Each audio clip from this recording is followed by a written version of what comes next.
जय श्री राम जी। रामचरितमानस अयोध्या कांड में आज हम चलते चलते पहुंच गए हैं 75 दोहा नंबर पर। और यहाँ तक हमने ये जाना है कि श्री रामचंद्र जी और सीता जी ने भी कौशल्या माता से ले ली है विदा, वन जाने के लिए आज्ञा ले ली है।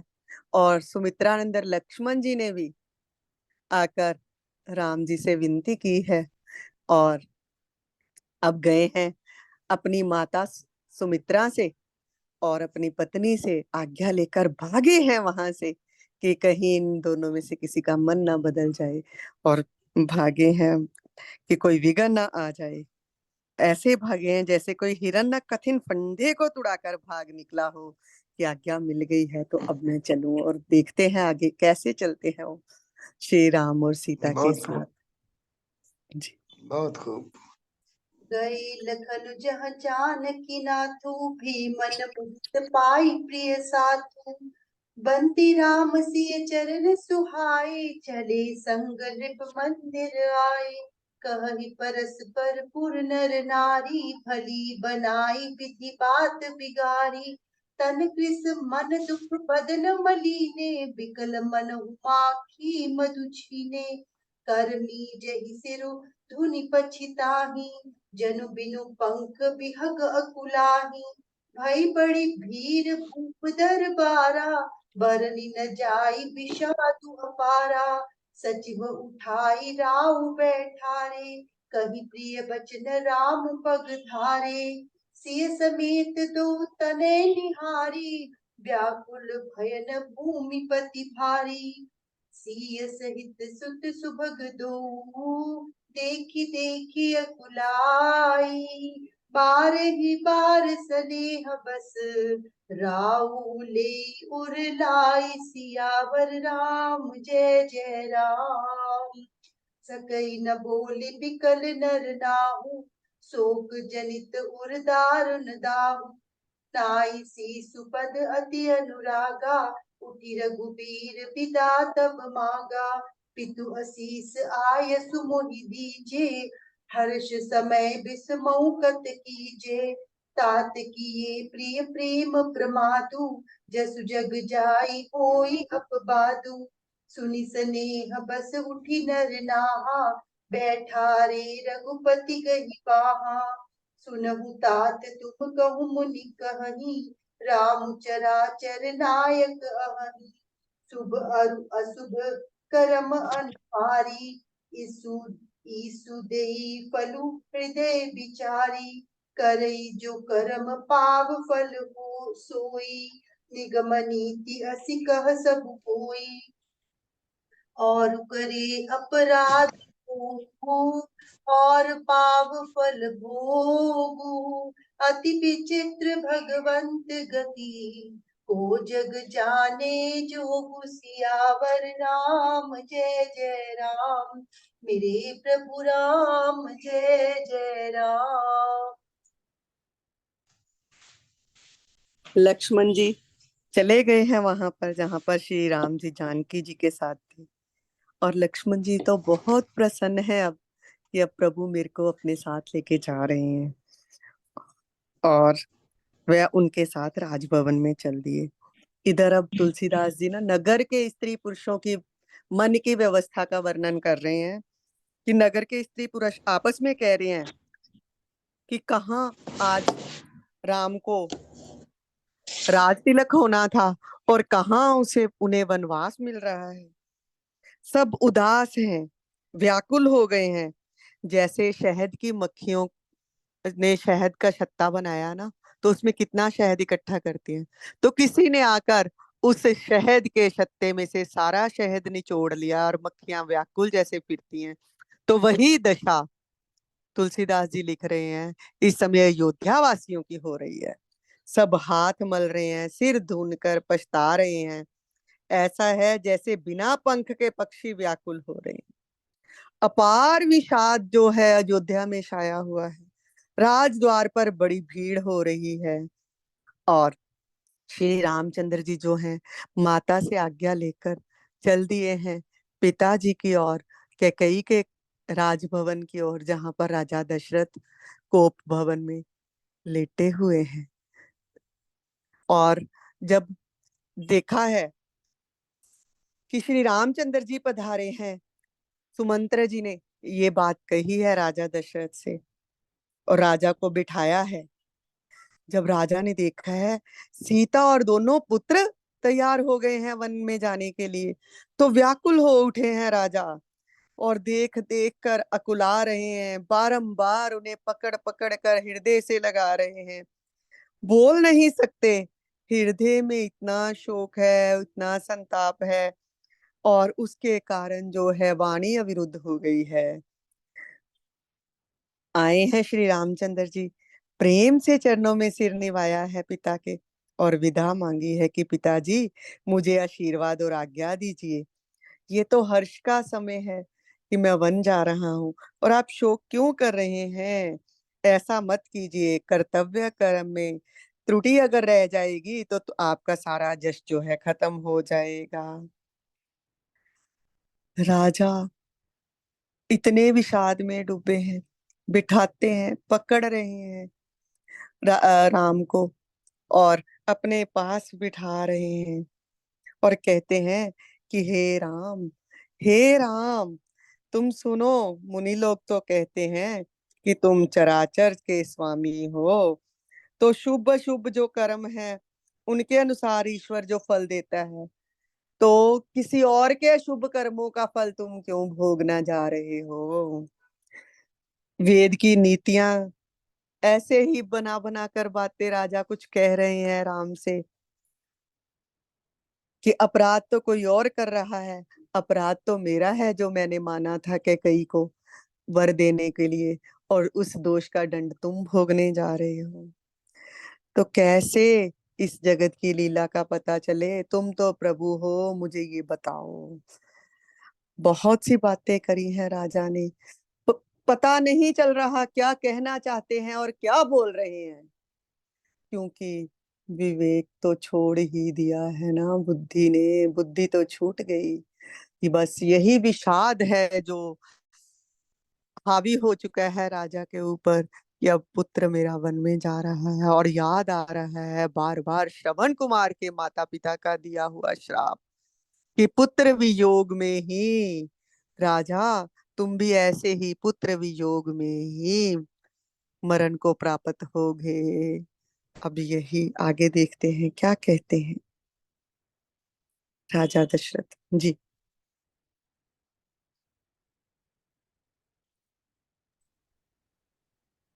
जय सिया राम, जय जय सिया राम। राय राम राखन हित लागी, बहुत उपाय किए छलु त्यागी। लखी राम रूख रहत न जाने, धर्म धुरंधर धीर सयाने। तब नृप सिय लाई उर लीन्ही, अति हित बहुत भांति सिख दीन्ही। कही बन के दुख दुसह सुनाए, सासु ससुर पितु सुख समुझाए। सिय मनु राम चरण अनुरागा, घरु न सुगम बनु विषम न लागा। और सब ही सिय समुझाई, कही कही विपिन विपति अधिकाई। सचिव नारी गुर नारी सियानी, सहित स्नेह कहई मृदु बानी। तुम कहु तो न दीन बनबासु, करहु जो कहहि ससुर गुर सासु। सिख सीतल हित मधुर मृदु, सुनि सीत ही न सुहानी। सरद चंद चंदनी लगत, जनु चकई अकुलानी। सियावर राम जय जय राम। पहले इतना जानते हैं। अब जो है राजा ने छल नहीं किया, और रामचंद्र जी को बहुत सारी बातें कही हैं कि किसी तरह भी जो राम है वन में जाने का जो विचार त्याग दे। पर जो रामचंद्र जी हैं वो तो धर्म धुरंधर हैं, धीर हैं, बुद्धिमान हैं। तो जब उनका रुख देख लिया ना कि नहीं ये तो नहीं मानेंगे, तो राजा ने सोचा कि राम को तो मैं नहीं मना सकता, ये तो नहीं मानेगा। अब इसने ये सोच लिया है कि पिता की और माता की आज्ञा के कारण वन में जाना है, तो ये तो जाएगा ही, तो कहीं सीता को ही रोक लूं। तो सीता जी को हृदय से लगा, बड़े प्रेम से बहुत प्रकार से उन्हें शिक्षा दी है। वन के दुसह दुख सुनाए हैं कि वन में जाओगे तो ऐसे दुख मिलेंगे। फिर सास ससुर और पिता के घर में रहने के सुखों को समझाया है। कहा है कि सीते, अगर तुम्हारी इच्छा होगी तो यहाँ पे रहना, और जब तुम्हारा दिल करेगा तो तुम पिता के घर कहोगी तो मैं तुम्हें वहां भी भेज दूंगा। पर तुम मत जाओ, वन बहुत दुस्सह है, वहां पर तुम सुकुमारी सीता कैसे रहोगी। बहुत सारी बातें की हैं राजा ने कि मैं राजा जनक को क्या उत्तर दूंगा। पर सीता जी का मन तो था प्रभु के चरणों में अनुरक्त। तो उन्हें तो लग रहा है कि घर वन से भी ज्यादा भयानक होने वाला है अगर मैं यहाँ रहूंगी। बहुत सब लोगों ने समझाया है, गुरु पत्नियां भी वहां पर आ गई हैं, माता मंत्री सुमंत्र जी की पत्नी आ गई है, अरुंधति जी भी आ गई हैं, और सब आकर सीता को प्रेम से समझा रही हैं कि राजा ने अगर वन जाने के लिए कहा भी है तो राम के लिए कहा है सीते, तो तुम मत जाओ, और तुम ससुर गुरु और सास उनकी आज्ञा का पालन करते हुए अयोध्या में ही रह जाओ। ये शिक्षाएं दे रहे हैं सब लोग। पर सीता जी को ये सब शिक्षाएं जो हैं अपने विपरीत ही लग रही हैं, और वो व्याकुल हो उठी हैं कि कहीं ये ना हो कि इनकी शिक्षाएं सुन सुनकर प्रभु मुझे साथ ले जाने को ही मना कर दे। तो अकुला रही हैं सीता जी, बहुत ज्यादा अकुला रही हैं। संकोचवश कोई उत्तर भी नहीं दे रही हैं, क्योंकि बड़ों को उत्तर देना तो उन्होंने सीखा ही नहीं, आगे से क्या उत्तर दो वो सोच रही हैं। और मन ही मन विधाता से कह रही हैं, विधाता कहीं मेरे अनुकूल ही रहना, मेरे विपरीत मत हो जाना, और मुझे प्रभु साथ ही लेकर जाए वन में, ऐसा ही कुछ विधि रच देना। हाँ जी।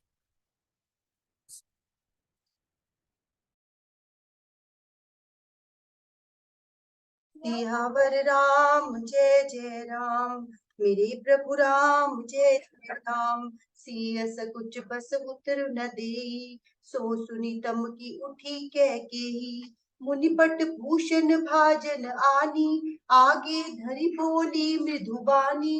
नृपहि प्राण प्रिय तुम रघुबीरा, सेल सील सनेह न छाड़ी भीरा। सुकृत सुज सुपर लोकुन साहू, तुम ही जान बर कहि न काहू। अस बिचारी सोई करहु सो जो भावा, राम जननी सिख सुनि सुख पावा। भूप ही बचन बान सम लागे, करहि न प्राण पयान अभागे। लोग बिकल मूर्छित नर नाहु, काह करई कछु सूझ न काहू। राम तुरत मुनि बेश बनाई, चले जनक जननी सिरुनाई। सजीवन साजु समाजु सबू, बनिता बंधु समेत। बंती विप्र गुर चरण प्रभु, चले करी सब ही अचेत। सियावर राम जय जय राम। निकसी वशिष्ठ द्वार भय ठाड़े, देखे लोग बिरह तब दाढ़े। कही प्रिय बचन सकल समुझाए, विप्र वृंद रघुबीर बुलाए। गुरसन कही बर शासन दीन्हे, आदर दान विनय बस कीन्हे। जाचक दान मान संतोषे, मीत पुनीत प्रेम परितोषे।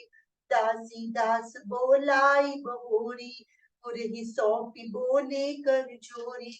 सबके सार संभार गुसाई, कर भी जनक जननी की नाई। बार ही बार जोरी जुग पानी, कहत राम सब सन मृदुबानी। सोई सब भांति मोर हितकारी, सोई सब भांति मोर हितकारी। जेहिते रहे बुआल सुखारी, मातु सकल मोरे ब्याह जही। न होही दुख दीन, सोई उपाउ तुम करहु सब।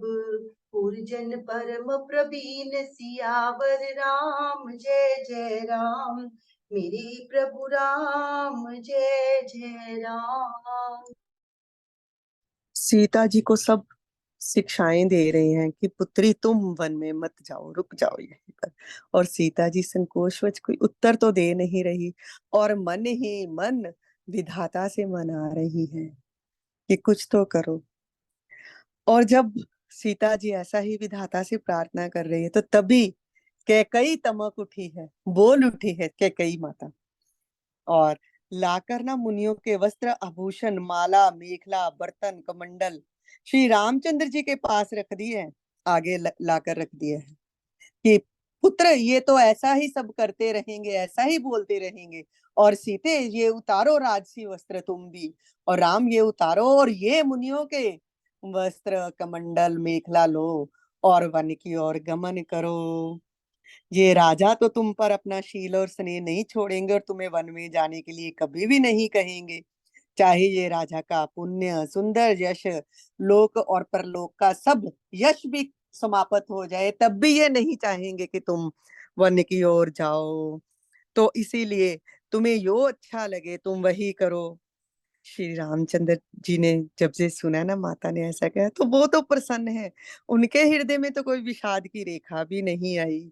पर इधर जो राजा है, जब उसने ये सुना है ना कि कैसे तमक कर कैकेयी ने ऐसा बोला है सीता को और राम को, तो ये उसके कैकेयी के वचन तो हृदय में जैसे बाण लगते हैं वैसे लगे हैं, और सोच रहे हैं कि ये प्राण अभी भी क्यों नहीं निकल रहे।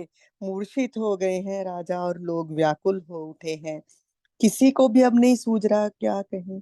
जो सब शिक्षा देने वाले थे, उन्होंने भी देखा है कि अब हम क्या बोले, अब तो कुछ बोलने को रह ही नहीं गया।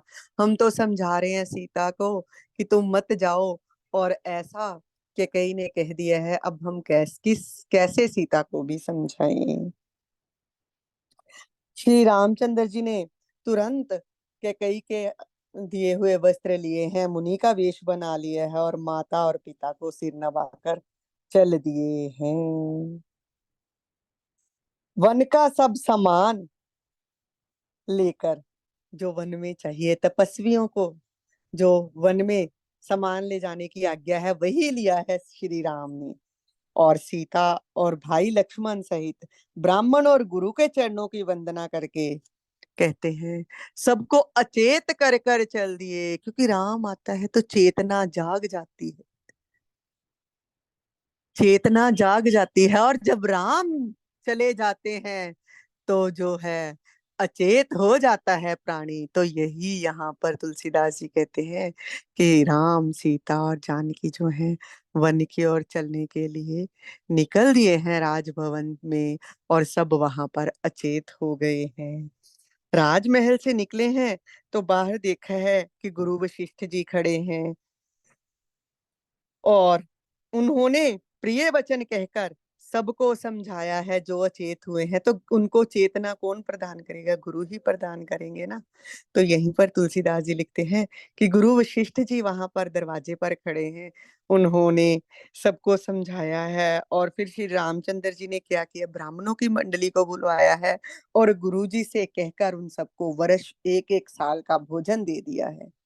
आदर दान और विनय से तो पहले ही उनके वश में सब थे।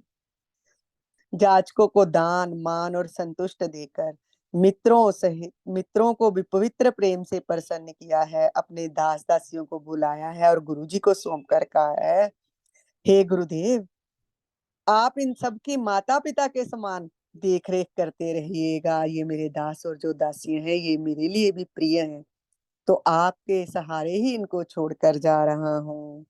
और फिर सबसे, अपने दास दासियों से, अयोध्या वासियों से प्रभु राम हाथ जोड़कर कोमल वाणी से कहते हैं, मेरी एक ही इच्छा है, आप सब लोग वही करिएगा जिससे मेरे पिताश्री प्रसन्न हो, जिससे मेरे पिताश्री सुखी रहे मेरे वन जाने के बाद भी।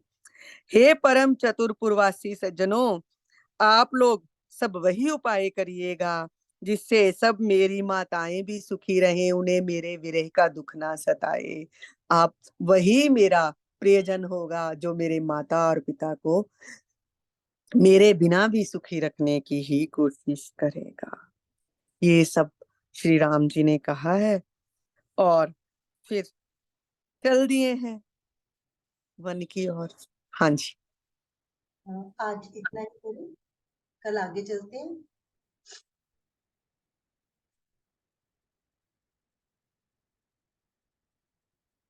मंगल भवन मंगल हारी, प्रभु सुदशरथ अजर बिहारी।